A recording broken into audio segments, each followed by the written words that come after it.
27 साल जेल में रहने के बाद नेल्सन मंडेला अगर उसी देश साउथ अफ्रीका के राष्ट्रपति बन सकते हैं तो कुछ भी हो सकता है। लंगोटी पहनने वाला इंसान अगर उसी देश की करेंसी पर छप सकता है तो कुछ भी हो सकता है। अगर कोई इंसान पूरी जिंदगी व्हील चेयर पर बैठकर ब्रह्मांड के रहस्य सुलझा सकता है तो कुछ भी हो सकता है। 30 बार नौकरी के लिए रिजेक्ट होने के बाद अगर जैक मा अली बाबा जैसी कंपनी खड़ी कर सकता है तो कुछ भी हो सकता है। एक लड़के को मंद बुद्धि कहकर स्कूल से निकाल दिया जाता है और वही लड़का आगे चलकर 1000 पेटेंट्स अपने नाम करवा सकता है तो कुछ भी हो सकता है। अपने घर के गैराज से ऑनलाइन किताबें बेचने वाला इंसान अगर आज ऑनलाइन सब कुछ बेच सकता है तो कुछ भी हो सकता है। बिना हाथ और पैरों के निक अगर दुनिया भर के लोगों को मोटिवेट कर सकता है तो कुछ भी हो सकता है। और बचपन में अंधेरे से डरने वाला एलन मस्क अगर मंगल पर नई दुनिया बसाने की तैयारी कर सकता है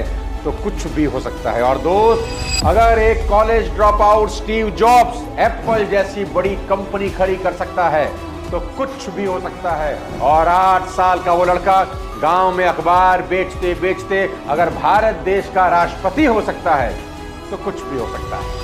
आज बात करूंगा उन लोगों की जिन्होंने असंभव को संभव बना दिया। सबसे पहले मेरे फेवरेट अब्राहम लिंकन।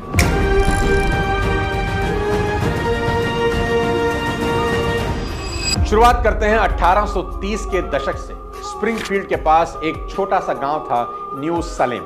वहीं रहता था एक ईमानदार, सादगी से भरा लेकिन सपनों से लबालब एक नौजवान अब्राहम लिंकन। और यहां उनकी मुलाकात होती है एक खूबसूरत लड़की एन रूटलेज से। एन एक स्थानीय सराय मालिक की बेटी थी। धीरे धीरे उनकी दोस्ती गहरी होती गई और दोस्ती ने मोहब्बत का रूप ले लिया। उस दौर में लिंकन अपनी वकालत और राजनीति की शुरुआती सीढ़ियां चढ़ रहे थे, लेकिन एन उनके लिए इमोशंस और सुकून का सेंटर बन चुकी थी। दोनों ने शादी करने का मन बनाया, पर एन के परिवार ने कहा पहले पढ़ाई पूरी करो, कुछ वक्त इंतजार करो, और लिंकन मान गए। उन्हें क्या पता था कि यह इंतजार उनकी जिंदगी को हमेशा के लिए बदल देगा। जिंदगी लिंकन को एक ऐसा तमाशा दिखाने वाली थी जिसकी उन्होंने कभी कल्पना भी नहीं की। 1832 में उन्होंने पहली बार इल्यूनिस राज्य विधानसभा का चुनाव लड़ा और हार गए। हार से हताश नहीं हुए। अगले ही साल 1833 में बिजनेस शुरू किया, लेकिन किस्मत ने फिर करवट ली।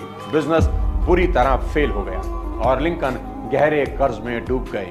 लेकिन असली झटका तो अब आने वाला था। 1835 में अचानक एन रूटलेज, वो लड़की जिससे लिंकन सच्चा प्रेम करते थे, उसे टाइफाइड हो गया। कुछ ही दिनों में उसकी हालत इतनी